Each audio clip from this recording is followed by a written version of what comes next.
I'm going to, the theme of our talk is really talking about the intersection of technology, diversity, and imposter syndrome, because that intersection really kind of sums up a lot of my career in this space for the last 10 to 12 years. So I'm Marisa Lopez. I'm going to be speaking first. And I am a director of West Coast Business Development at a SI partner called Attain. I've been doing business development for the last 10.5 years. And then one of my volunteer jobs is president of Amplify, and I'm going to tell you a little bit about what that is. So my other volunteer job is my full-time job, which is being a mom. I call it a volunteer job. It's actually listed that way on my LinkedIn profile. So a big part of my story is being an underrepresented voice in the technology space. And in my case, and in a lot of people's cases, I am sort of intersectionally underrepresented. So as a woman, we are still underrepresented in this space and severely underrepresented in leadership. Go to an executive panel sometimes, look around and see who you see. I'm also Hispanic, and I'm also white, so I'm mixed. And I'm Latinos, people of color, Black, Native American, severely underrepresented in the leadership of this space, meaning they have, like we have, less power than the dominant majority. So this has had a huge impact on my career and my past, and is a huge part of my story.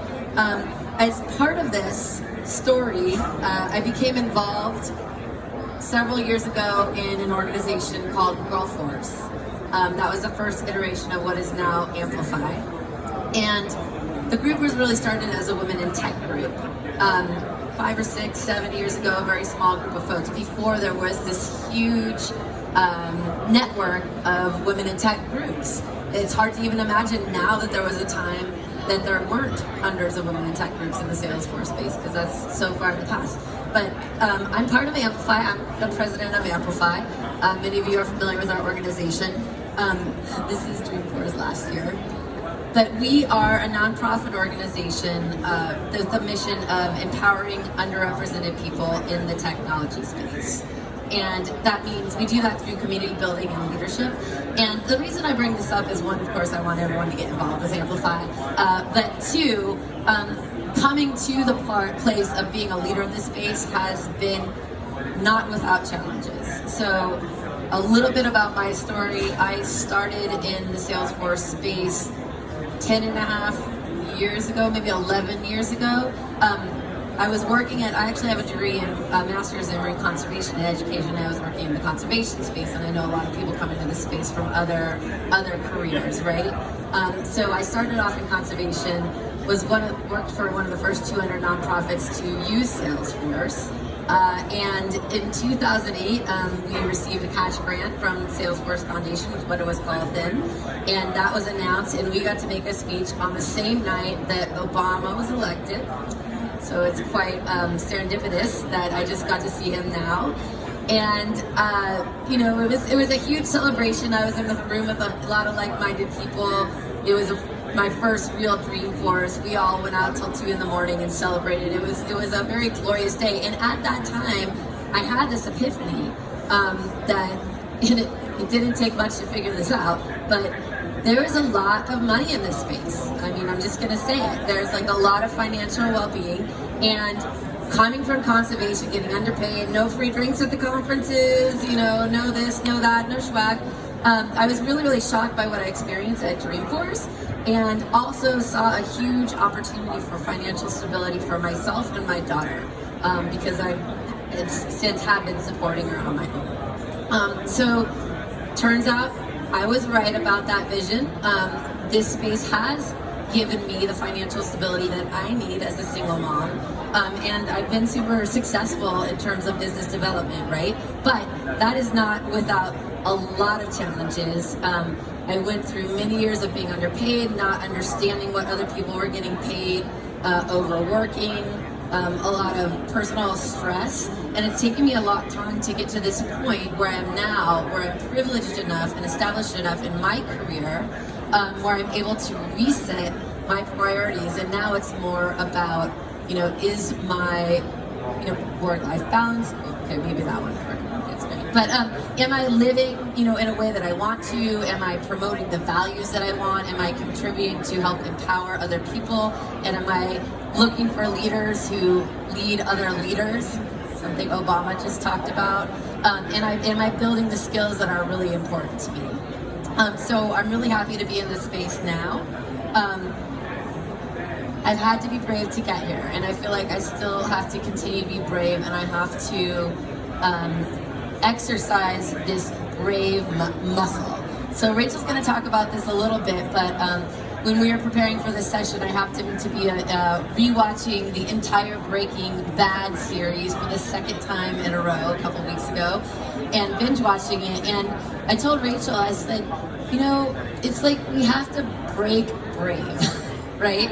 So I feel like we are both in this position where we're breaking brave. What I mean by that is we are brave and we are here and we're presenting our success to you.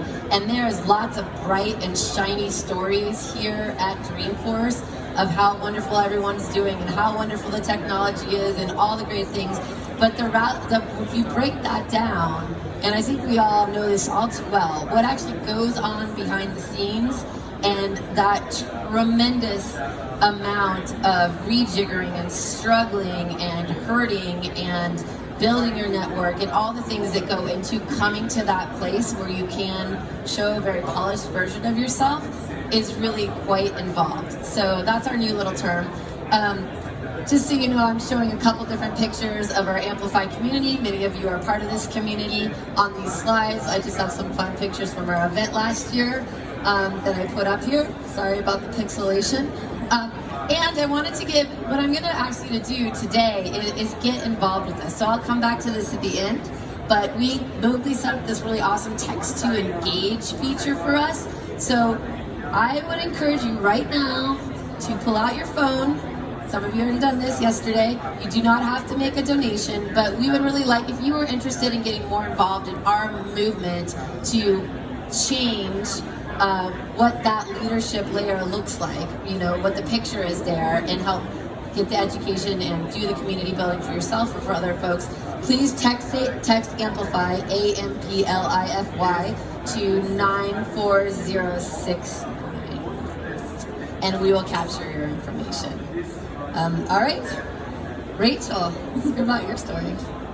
Thank you, Marisa, for sharing the stage with me today, and to Salesforce for this incredible opportunity to share unique Trailblazer stories.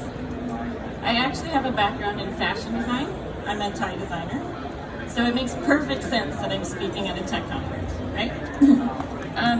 In 2008, I was temping at a nonprofit that used Salesforce, and I became a power user.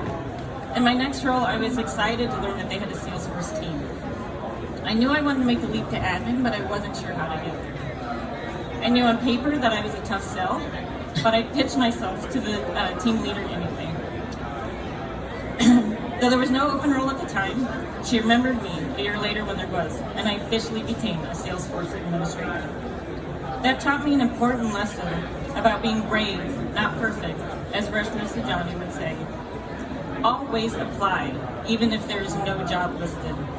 Know yourself, know the role that you want to have in this ecosystem, and let your intentions be known. Soon afterward, I became certified, but I was then shockingly diagnosed with stage 2B triple-negative breast cancer. I had to leave work for almost 2 years to focus on healing from 15 rounds of chemo, 3 surgeries, and 32 radiation treatments. During this forced break, I lost my Salesforce certification. I not only lost my hair, I lost my Salesforce cred, and I had worked really hard for it. After treatment, I really didn't know if I could come back to Salesforce. I had a lot of doubts because I didn't have a background in IT, and when I was first learning it, there was no Trailhead or social media, so it felt very isolating. And I knew whatever work I did after cancer had to have meaning and purpose. As I contemplated how to get back to work, Salesforce kept presenting itself in my life. Then came an opportunity to work with a nonprofit breast cancer organization, and it felt like the perfect fit to use my Salesforce skills for good, give back to the breast cancer community, advocate for breast cancer awareness, and my new need to work with intention. This became my first official Salesforce project in my after-cancer life. In returning to the tech world as a woman, especially a woman of color, with a non-technical background who had been away for years, I often struggled with imposter syndrome and feeling like I truly belong in the room.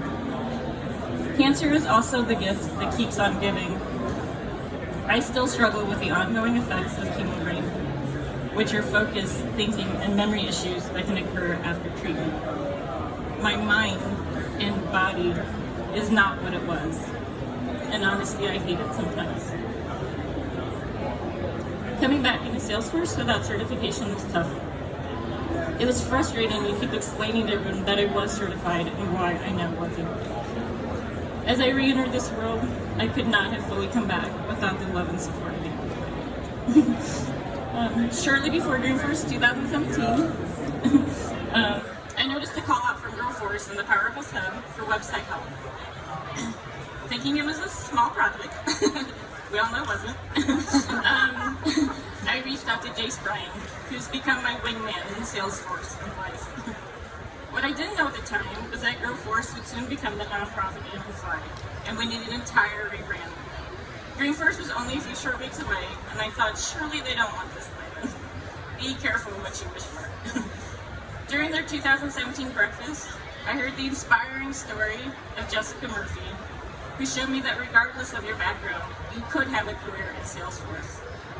Not only did we launch the new website that day in Salesforce Tower, while I hid in the audience, Amplify offered to share my story. As an introvert still trying to find my place back in the Ohana, after months of staying comfortably silent in the background, I was nervous about telling my story. What if it made me look less capable? After discussing my jitters with my dear Salesforce friend, Laura Derby, she responded, "What would you tell me?" I said, "Share your story. You never know who you may be helping."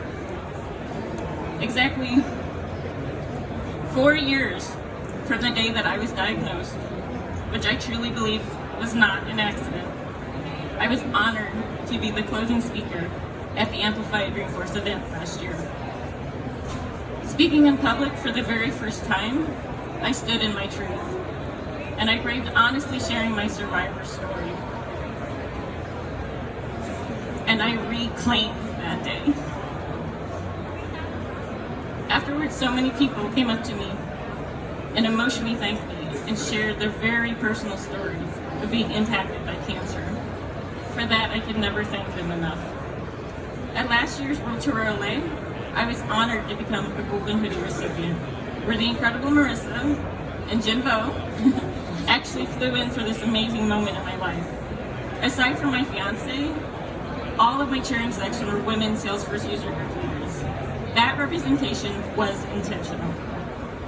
On the day I received this amazing gift, my friend who had just passed away in her 30s from metastatic breast cancer was having her wake.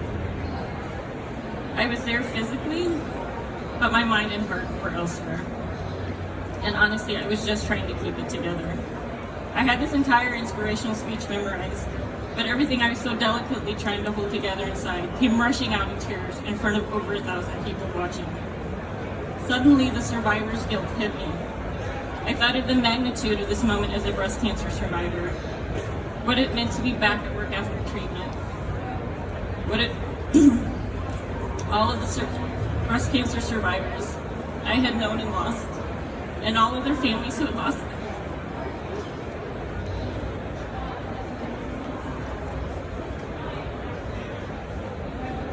And how they would never get this opportunity. Despite the brave warrior image that is often portrayed of cancer survivors, do you think it is that easy to pick up your life after pausing it for almost 2 years to face death? That I do not still struggle with depression, anxiety, and survivor's guilt? That I don't cry every time the needle hits my arm for my maintenance oncologist check-ins because it brings up my PTSD? that I don't worry that every ache and pain means that my cancer has returned, and I will become just another statistic. After receiving the golden hoodie, it made my imposter syndrome even worse. I thought, what had I done to deserve this? As the golden dust settles from that day, I can't help but think back to being in chemo, never knowing if I would ever get back to work, let alone make my next birthday.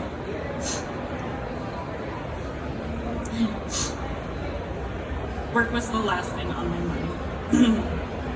A few weeks after receiving the golden hoodie, I failed a certification exam. I wasn't going to share these results, but I wanted people to understand that you don't just wake up one day and receive a golden hoodie. As much as I struggled with a magnified imposter syndrome that came with this amazing gift, I also know that I have worked my ass off in Salesforce to not only get to this point, to have to leave for years, and then have to work even harder to get back just to where I was. In the end, there are no shortcuts. There is no finish line. You will never get around doing the work. Today, I stand in front of the audience instead of hiding in it, celebrating over 2 years back in Salesforce and almost 5 years cancer-free.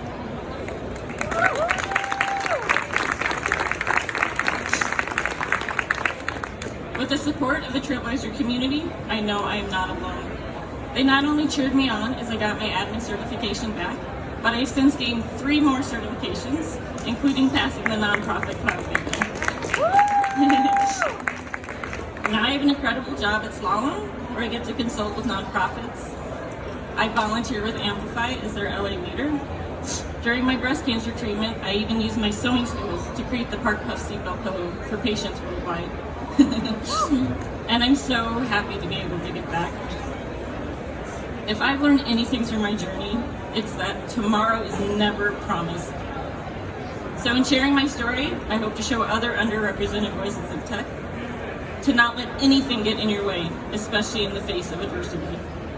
I've often been the only woman on the tech team. I've certainly been the only woman of color.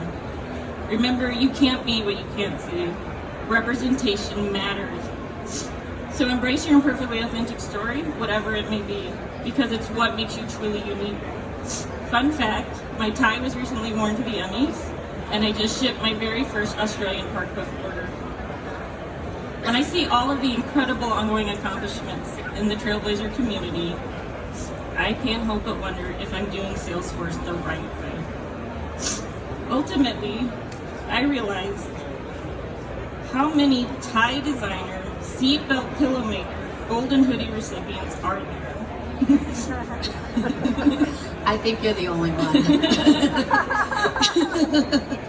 The one of a kind. Thank you for sharing that story. I know you got to be great. We're going to wrap up now. There's another nice picture of Rachel. But again, please get involved with Amplify. Rachel has been a huge part of this organization, and we are a collective group of really amazing individuals. Check out our website, we are amplify.org, that Rachel designed originally. It's gone through some changes since then, and really join our community. We'd love to talk to you. And we're having a big party tonight called the Engagement Party at the Monarch. So you're welcome to come join us there. It starts at 9 o'clock. For those of you going to the quality party, it could be a really good after party. All proceeds are going to Amplify, and that's our stories. Thank you for this.